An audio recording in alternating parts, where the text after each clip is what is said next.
Hi. Hi, how are you doing today?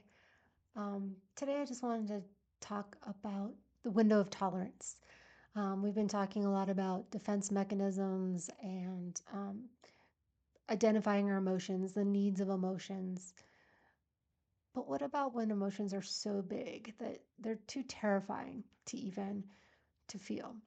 And so if we've experienced trauma in our life, our window of tolerance may be this big, right? Where it feels like it doesn't take much to excite us and get us really worked up or to make us collapse. That's the bottom half, just to shut down completely. And so if we have a small window of tolerance, we have to work on widening it. And this is good work even if you haven't experienced great trauma, just kind of understanding your parameters of your uh, emotional capacity, if you will. How can you regulate? Like, where are your limits for emotional regulation and dysregulation? So, I believe it was Dr. Dan Siegel, who came up with this terminology and the concept of window of tolerance. But I'm not absolutely correct.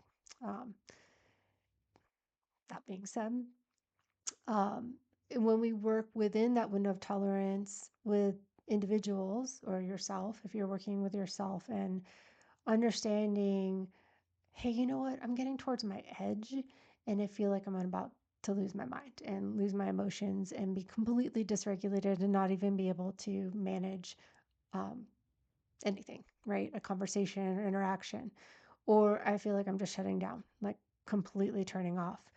Sometimes we don't have the luxury or the privilege of just thinking about it. A lot of us do have bigger windows of tolerance, but if you have a small window of tolerance and have unfortunately experienced heavy trauma that you haven't been able to process, it can feel very tight, right? That space is very limiting to live in, where you feel actually regulated and safe. So just kind of thinking about that perimeter. Let's, before we even dive into anything else, let's do some breath work. So I wanted just to draw us into a deeper breath today, because deep breathing, deep belly breathing relaxes our nervous system, right? It helps us to become more receptive to information, to be more engaged in the moment, to be present. And so just let's take it together. Let's take a breath together. And we're just going to exhale out all our air. And then inhale your breath and notice if you're trying to pull the breath in through the throat, right? Or maybe you're forcing it up through the nose, like, right? Some of us do that. I'm not laughing at you. I do that too. And when the breath is the shallow breath up high. So we want to pull it down into our belly. So the way to access that is to soften the throat. So as you inhale, imagine you're taking in your favorite fragrance. Um, I like to think of peonies because the blooms are so big and you stuff your face into peonies in spring and it smells so amazing. And as you inhale, right, when you think about your favorite fragrance, your throat relaxes. You want that fragrance to rush into your body. Feel the air hit the back of your throat with no obstruction, right? To practice that a couple times.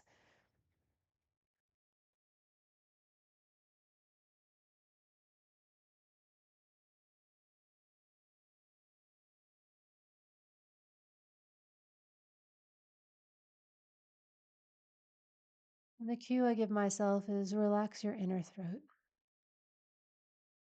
Relax your inner throat on the inhale. Feel the coolness of the air entering your nostrils. And notice how that pulls the breath down into the belly. And relax your belly and just let the belly fill up with air. And when you exhale, let it all go. Just let it go. Inhale, softening the inner throat.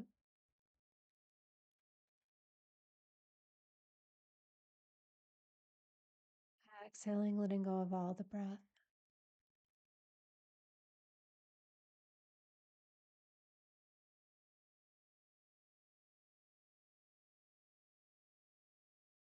Good. And just notice how you're feeling right now after taking a couple of deep breaths.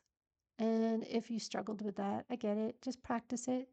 Just keep practicing the breath. I know I call it deep belly breathing. I know your belly's not actually taking in the breath, but when we allow a full inhale, right, we let that invitation to the breath to come in without any obstruction, and we let our lungs fill up completely. Think about your lung capacity, right? The lungs sit within the rib cage, and notice the diaphragm drops down to let all that air into the lungs. And when the diaphragm drops down, obviously your intestines have to go somewhere, so they roll out. So it gives us like a little Buddha belly. And our society is very concerned. Most of society. Some places they shift. I should say America, because that's where I live. That's my culture. But we tend to cinch in our belly, hold it in, want a six pack, want it to be thin, tiny waist. So in the privacy of your own home, you can let it go. And what you're really doing is you're just letting the diaphragm move through its full range of motion, right? As you inhale, it pushes down, your organs kind of roll over each other, right? And roll out. Your belly gets like a Buddha belly. And then when you exhale, relax. Of course, the diaphragm's going to move up to press the air out of your lungs. And that's going to give all that space, right? So the organs come back. So it's like a nice little belly massage, right? Just letting the blood flow through your system as the oxygen fills your body. Enough of that. Okay. So, thinking about window of tolerance, how to widen your window of tolerance. First, we have to notice. We have to be aware of when we're triggered. We have to be aware of when we're feeling activated. And so, I've said this before and I'll say it again. The trigger mechanism, when we think of trigger, it triggers this little mechanism on a bigger machine that ignites, right? It clicks the ignition or whatever I'm trying to say here of the ammo inside. Usually we think of a gun or an explosive. Um, so thinking about I always ask my clients this, what is your ammo? Like, what is it within you that's lighting up, right? So you get triggered by a little something. It's not really that person or that moment. It is something inside of you that's reacting to that moment, that's perceiving that moment in a certain way as an attack or an offense to you. And so when we look inward and we look at our ammo, our internal ammo, what's catching fire inside of us? And how can we kind of empty that out, you know? And we empty it out through taking the unconscious, what we often hear in therapies, taking the implicit and making it explicit, right? So we take this unconscious memory experience that has kind of been stored in our body through our lifetime, and we bring it into our consciousness. And we understand, hey, this is what I'm really reacting to in this moment. This is where it's coming from. So, a couple of things. We need awareness, and then we need the ability to understand, to feel the physical sensations that are happening in our body, to be aware that there's physical sensations happening in our body that are cueing us into that some emotion is arising. So if you're not used to that, you might not be able to feel it. So something to think about. I'm actually going to use this book because it has a great exercise in it. Um, Polyvagal Informed EMDR, Rebecca Case, awesome book. But she talks about surfing imagery just to practice learning how to um, connect to those physical sensations in your body, build up a vocabulary, because we need to build up a vocabulary. The stuff that's unconscious, um, because we don't know what it's about and we don't know what's happening, it's ambiguous. We get confused sometimes and we don't have the words because we don't understand it. So how are we going to communicate it to anyone else? So by practicing getting in touch with physical sensations, we can start to give ourselves a bigger vocabulary with our experience. And then we can communicate not only, it's not like you have to go and tell everyone what you're experiencing, but for yourself, right? It makes sense. And then once it makes sense, you can integrate the information and it's not this this literally this trigger button of like, hey, I think this is attached to some scary stuff over here, and we might want to ignite a big emotion bomb to protect ourselves. And instead of that, we're just like, oh, yeah, I know exactly what's happening here. And, it doesn't mean the anxiety goes away. It doesn't mean emotions go away. It just means that you understand and you can watch. And sometimes it's going to be a little easier to manage and write out the emotions, and sometimes it's going to be a little more difficult. Okay, this exercise is called surfing imagery. And we're going to use nature images because those are relatively safe, right? We're going to use nature images. I'm just going to go down this list that is listed in the book. And I want you to just close your eyes or soften your gaze, tune into your body, take in this imagery, and just see if you can identify what sensations are going on in your body. Okay? So the first image is feather in the wind. Just think of a feather floating in the wind. Notice what comes up in your body. A sandy beach,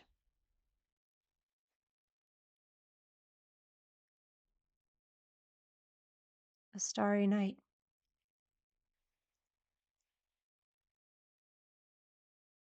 autumn leaves, colorful sunset, the glisten of snow,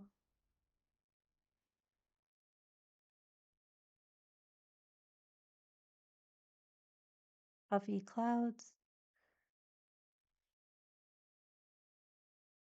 and an open field.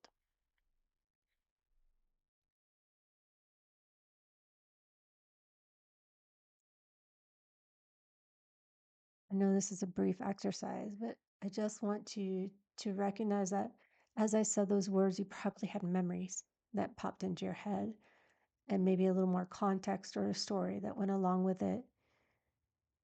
But we really are looking for the physical sensation.